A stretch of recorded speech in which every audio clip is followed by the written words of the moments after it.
ګرانو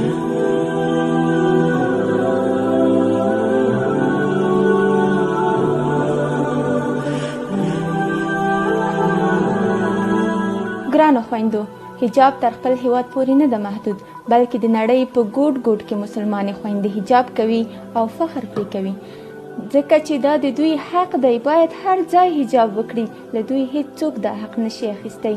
رښتینې او پاک لمنې مؤمنانې په حجاب نه شرمیږي، بلکې پرې ویاړي.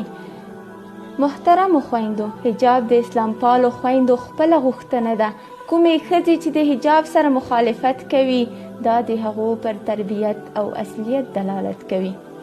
مسلمانې خورې، کوم عزت چې الله تعالی درکړی، د نړۍ ټول قوانین ترې عاجز دي. اسلام ستا پت او عزت له بې شرمو شرمښانو څخه ژغورلی دی. ته د کور او کلي رڼا یې، ځان داسې محجبه وساته چې څوک د نوک هم ونه ویني. مسلمانې خورې، که په اسلامي احکامو ځان مکلفه ګڼې، نو حجاب رعایت کړه.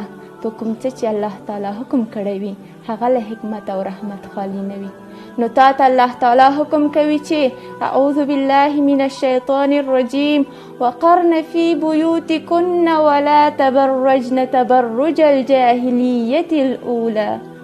ته له دې رحمت ځان برخمن کړه او ځان په حجاب وپوښه. بې ضرورته ګذشت مه کوه او مسلمانان په ګناهونو کې مه واقع کوه.